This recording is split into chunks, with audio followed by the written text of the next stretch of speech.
Hello Year 2, it's another video about an assignment, but this time it's a presentation which is on children's picture books. I'm going to be looking at the screen every so often because I'm in fact reading some of the stuff that's on Moodle. So for support for this, there's lots on Moodle. It tells you exactly what to do and it tells you the picture books and everything like that, but I thought I'd talk it through because sometimes it's easier than having to read things. So it's becoming a reader, it's a close encounter with text. It's about you engaging with a picture book and looking at a picture book. It's not about how you'd use it in school. It's about the knowledge that you need to read the picture book, the knowledge that children would need to engage with the picture book. So it's about your understanding of children's literature.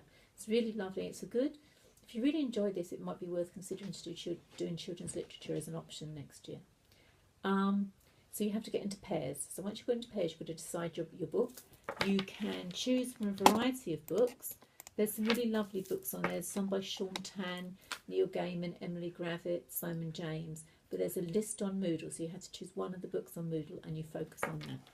So what to do? I would, first of all, go into Waterstones or a library, look at some of the titles, look through some of the books and decide which book you actually want to do it on, the book that really appeals to you.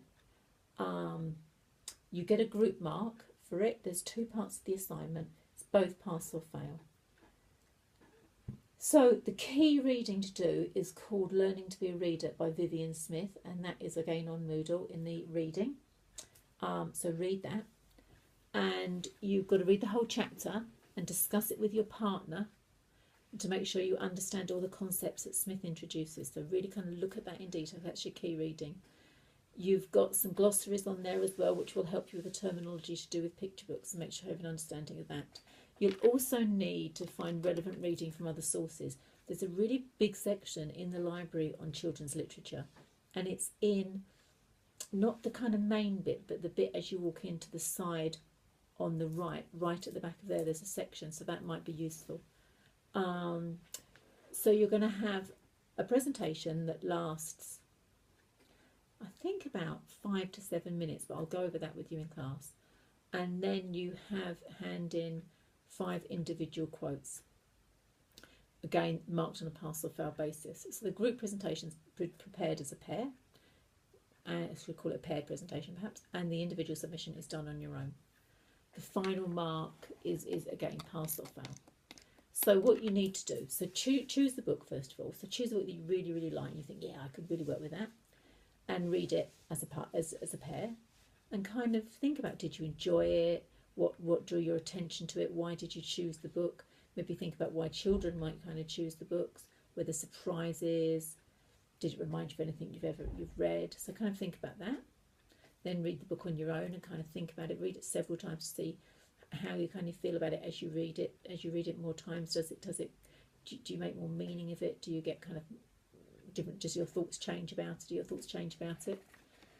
And then you start to analyse the book. Now, I'm not going to read them all out because it's pointless, but on Moodle, there's a document called Assignment Guidance for the Presentation. There's a long kind of key list of questions to kind of look at and that you're going to talk about in your presentation. You'll kind of think about in your presentation. So it'll be in the final workshop. It's 6 to 7 minutes, and both of you have to take part. That's really important. One can't just stand there and the other talk. It's really lovely in presentations. You're training to be a teacher, so you should be able to be quite good at presenting. You want to actually try and do some presenting so you don't just read from cards. The most effective forms of presentation are when people talk. Obviously have cards to support you, but try and just present in an interesting way. Generally people use PowerPoints. They have used Prezi as well. You start by making general comments about the whole book, what you thought about the book, what attracted you to it, the kind of things you found out about it, and then you're going to focus on your chosen page and the place that it has in the narrative. Look at particular aspects of the page, why they're significant. So link this to the reading that you do on picture books and how picture books are produced and how they're made and the kind of elements of them. So they talk about kind of bleeding into the pictures with the words, how the font's produced, looking at all aspects of that. you need to show an understanding of what it is to be a reader as well. So what the book expects of you, what kind of prior knowledge do you have to know? For instance, if you're looking at any of the Emily Gravett books, often they have a different voice in the book, has a different font, so you might have to talk about things like that. You have to make reference to background reading to support your points that have been made. So obviously do your reading, but as you do your presentation, you mention people that you found along the way. So that's your presentation, and I sit there and Roger sits in his group and we mark them on the spot, and that's lovely. It's a really enjoyable session. Try and have a chat between your class to see that you do different books, because with the best will in the world, if I had to sit through 7 presentations on the same book, by the last one I may have lost a little bit of attention. So just like have a kind of a chat, so you maybe choose different books. It's fine if a couple of you, 2 or 3 of you do the same book, even 4 of you, but not the whole class. So then you have to do an individual submission. So during your reading, you are looking to improve your knowledge about how picture books are constructed and why they're in kind of important resources in the classroom, and what picture books require of the reader, and the quite intricate details that are put into picture books.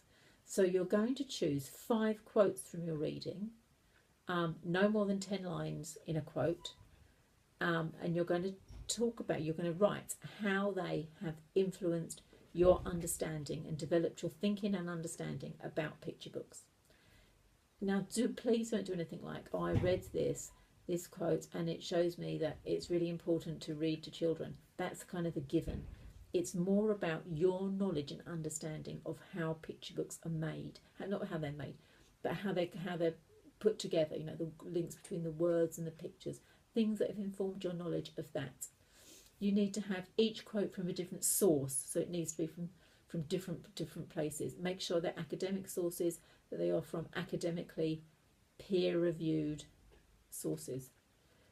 You have each quote, you're going to have an insightful statement underneath explaining why the quote has been chosen and how it's influenced your thinking.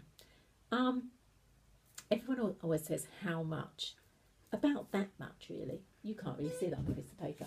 So this is a piece of paper. I would say each quote would probably have, you'd have your quote here, and you'd probably have about that much writing underneath. Remember, with the writing, you put it, with the quote, you lay it out exactly as you would a quote in your book, in your essay. So you would have the author, the date, and the page, and then at the end of the submission, you have a bibliography, which will include the 5 books in alphabetical order, not with bullet point, just in alphabetical order. So that's kind of a general bit about it. There is also on Moodle, there's 1, 2, 3, 4, 5, 6. There's 7 lots of reading for you to do. So there's quite a lot of reading to actually start with, but make sure you do some extra do a bit around it as well. Let me just kind of get it up. We've got